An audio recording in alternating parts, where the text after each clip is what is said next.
Salut les graphes, ravi de vous retrouver. On va reprendre des analyses un petit peu crypto. Il faut dire que c'est grandement moins volatile, donc on est dans des attentes de construction. Donc c'est pour ça qu'il y a moins besoin, on va dire, de faire d'analyse ou en tout cas de patienter. Donc quand on regarde un petit peu le Bitcoin, on est là-dedans.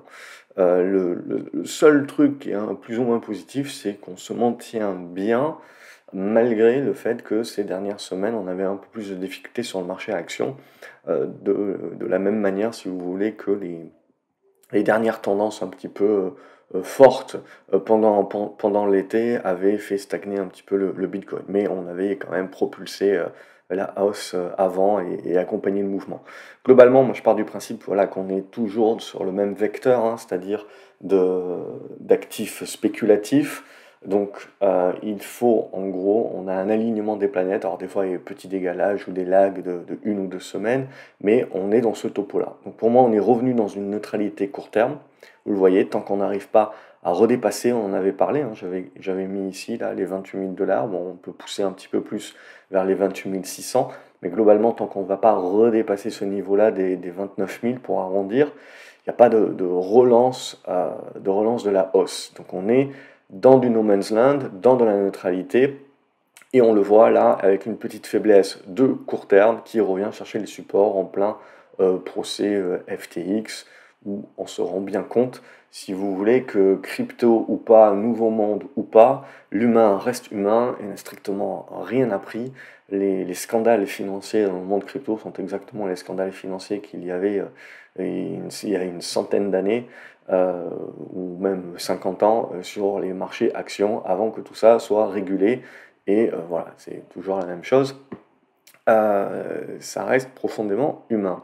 Et au niveau de cela, donc, c'est pour moi neutre, il n'y a pas grand-chose à faire. Je continue de mettre le support à 25 000. Le jour où on casse ça par le bas, je dirais que c'est quand même moyen moins, même si on ne pourra pas encore parler de relance de la tendance baissière.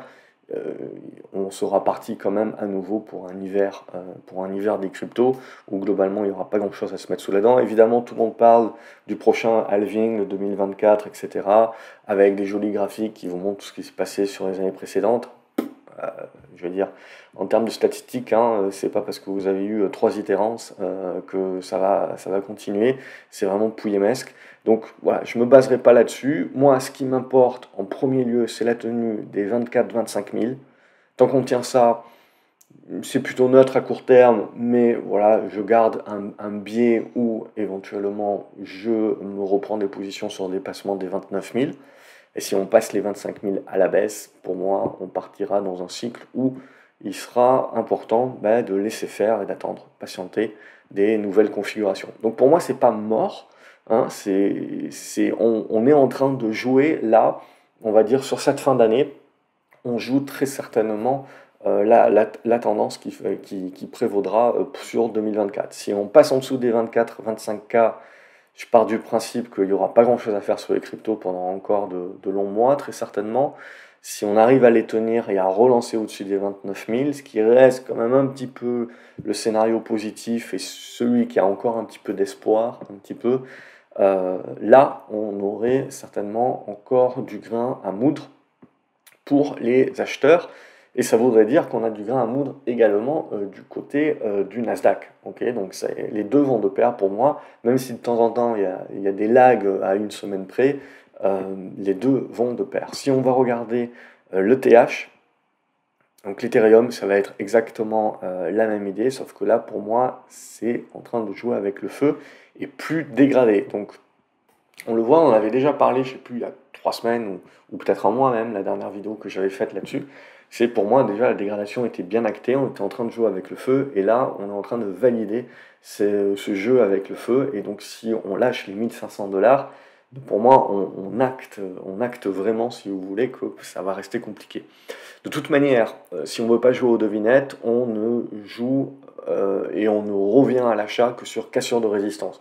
Typiquement, ce type de configuration-là, ce pas des configurations que j'ai envie d'anticiper, donc c'est plutôt des configurations où j'attends des cassures de résistance, et notamment ici, on va partir sur les 1750, 1800 dollars à minima, à casser par le haut avant de renouveler des tendances haussières qui peuvent être prises avec des bonnes probas, moindre risque et compagnie. Pour l'instant, donc, nous n'y sommes pas. On est en train de construire des figures en biseau descendant. Hein, j'ajuste un petit peu, mais c'était l'idée. C'était l'idée également qui avait germé précédemment, et c'est l'idée qu'on va retrouver sur beaucoup d'actions aussi. C'est énormément de consos, si vous voulez, qui se font en biseau descendant. Alors là, deux choses l'une, hein. Soit les biseaux descendants cassent par le haut et en effet on acte des retournements en mode recovery pour 2024, soit ces biseaux descendants cassent par le bas, et là, il faut s'attendre à une accélération de la baisse. Pour l'instant, on voit que les baisses qui se mettent en place sont plutôt graduelles, construites.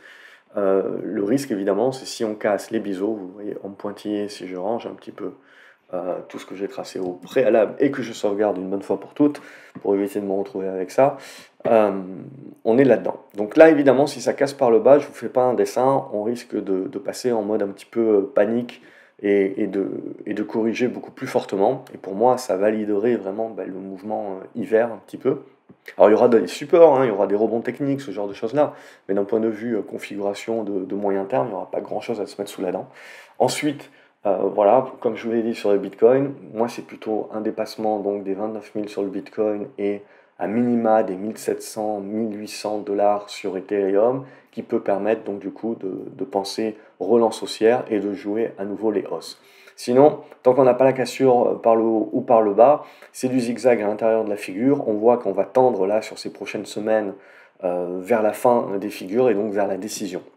Si on va regarder quelques autres cryptos, on a AV qui c'est pas si mal que ça, hein.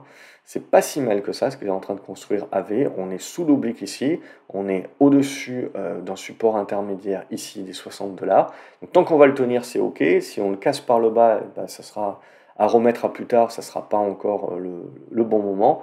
Mais l'idée, ça va être là aussi de jouer la cassure, donc de patienter et de jouer la cassure à la hausse. Donc là, sur AV, ça se garde en watchlist, hein, sur débordement des 70 dollars, ça peut donner quelque chose d'intéressant. Allez, on va se faire quelques autres. Algorand, non, on va passer rapidement, comme ça fait longtemps que je n'ai pas vu. Avax, non plus. C'est bien spéculatif, mais pour l'instant, ça n'arrive pas à tenir une hausse. Le BAT, pas terrible non plus, il n'y a pas grand-chose en tout cas. Binance Coin, non plus, on laisse tomber. Ça, c'est les actions. Bitcoin Cash, qu'est-ce qu'on a sur Bitcoin Cash? Pas terrible non plus. Alors, on a une construction qui reste haussière, hein, de fonds. Mais voilà, on ressemble beaucoup au Bitcoin, hein, donc petite faiblesse là sur la dernière semaine, et pour relancer toujours ce dépassement de 250 dollars.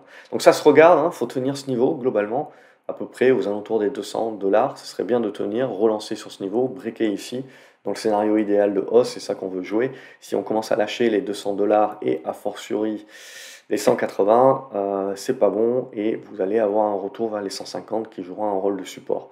Bon, c'est pas mort, hein, ça reste pour moi une config qui reste en watchlist intéressante, mais qui va devoir réagir maintenant, ou alors qui va partir sur une figure beaucoup plus profonde et où éventuellement les 150 dollars pourront être achetés.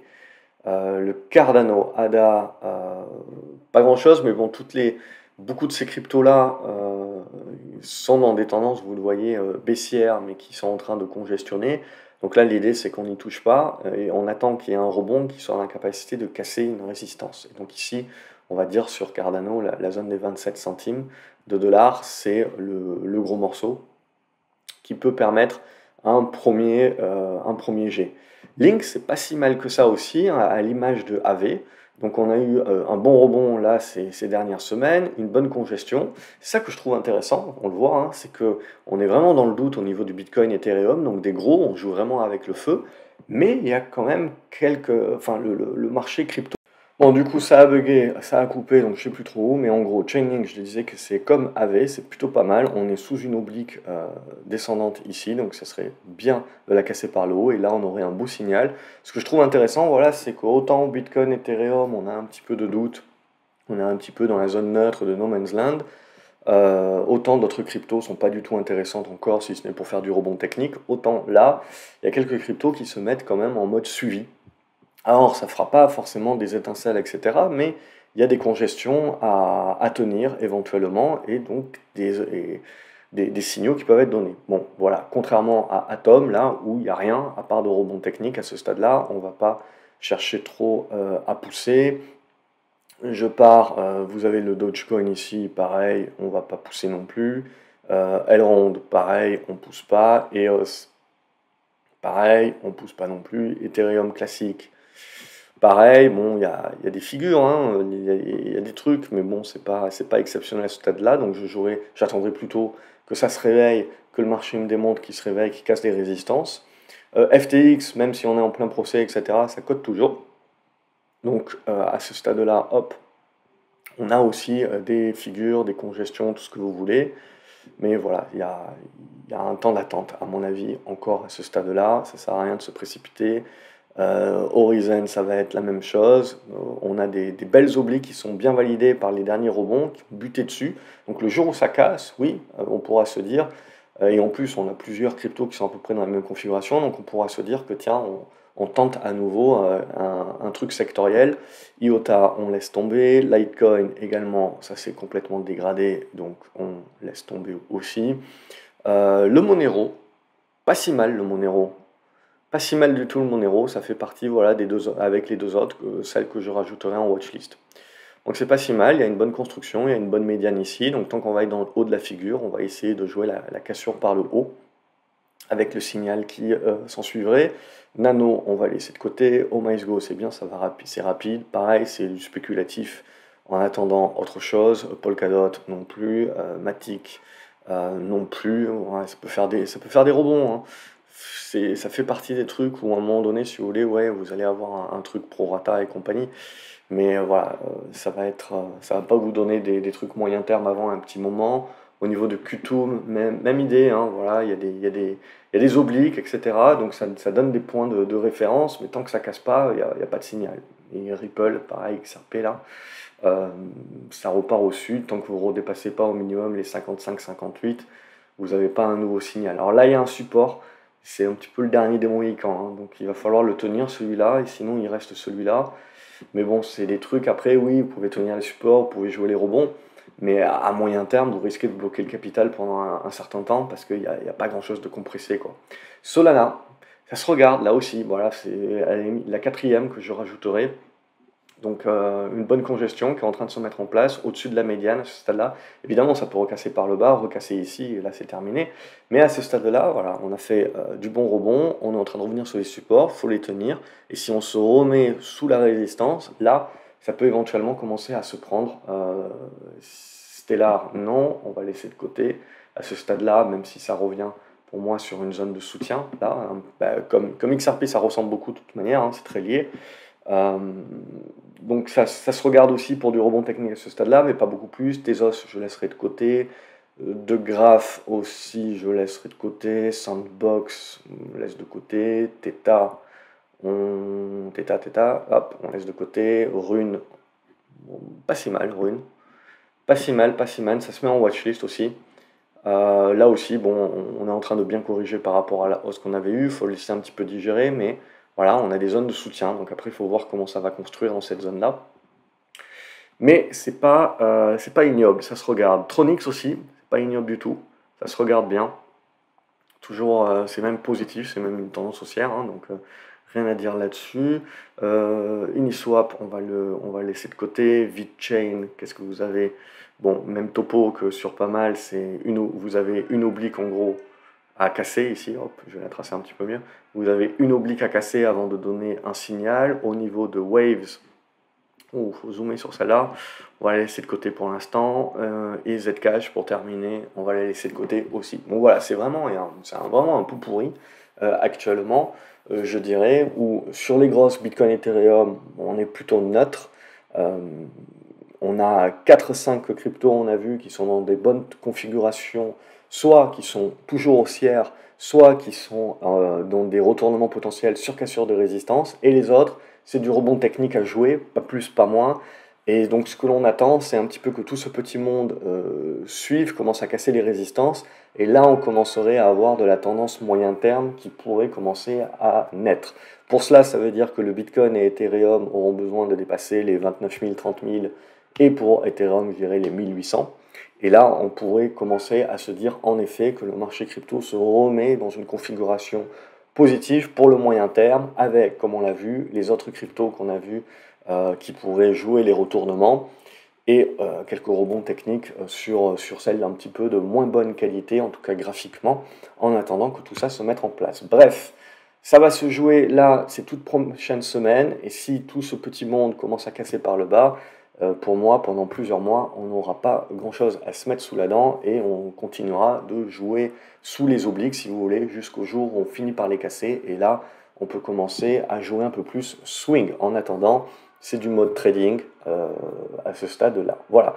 Comme d'habitude, j'espère que la vidéo vous a plu. N'hésitez pas à me dire ce que vous en pensez dans les commentaires, à vous abonner à la chaîne, et je vous dis à la prochaine vidéo. Salut les graphes.